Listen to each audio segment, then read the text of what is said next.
سڵاوتان لەبێ. نەوشیروان مستەفا ڕێخەری گشتی بزوتنەوەی گۆڕان ڕایگەاند پارتی دیموکراتی کوردستان دەیەوێت دەستور بۆ یەک کەس بنووسرێت. وتیشی ئەو دەستورەی ئێستا هەیە نوسخەی دووەمی ئەو دەستورەیە کە کاتی خۆی حوسنی موبارەک سەرۆکی پێشووی میسر بۆ وڵاتەکەی دایناوە.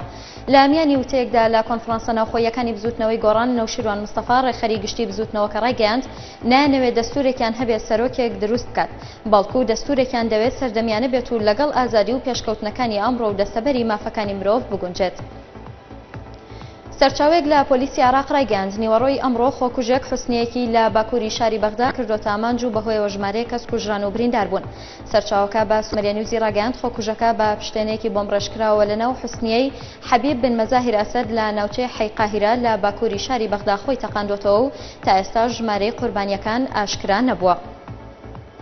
لە هەنگاوێکدا کە پێگەی ئەو کۆمپانیا گەورە فەڕەنسیە لە هەرێمی کوردستان زیاتر دەکات، کۆمپانیای تۆتاڵی فەڕەنسی لە 180 پشکەکانی پێگەی نەوتی ناوچەی بەرانانی لە هەرێمی کوردستان کڕیوەتەوە. کۆمپانیاکە لە بەیاننامەیەکدا ڕایگەاند کە حکوومەتی هەرێم خاوەنی لە 120 پشکەکانی بیرەنەوتەکانی ئەو ناوچەیە دەبێت. با بۆنەی هەڵبژاردننی با سەرۆکی نوێی ئێران سەرۆکوەزیرانی عێراق پیرۆزبایی لە حەسەن ڕۆحانی کرد و هەردوو لە شتاکیدیان لەسەر پێشخستنی پەیوەندی دووقۆڵیەکانی نێوانیان کردەوە بە شێوەیە کە خزمەت بە بەرژەوەندی هەردوو گەل و وڵات بکات. نووسینگەی ڕاگەاندنی نووری مالیکی لە بەیاننامەیەکدا ڕایگەاند کە لە پەیوەندیەکی سەرۆکی حکوومەتدا لەگەڵ حەسەن ڕۆحانی سەرۆکۆماری نوێی ئێران پیرۆزبایی گەرمی لێکردووە بە بۆنەی بردنەوەی لە هەڵبژاردنەکاندا.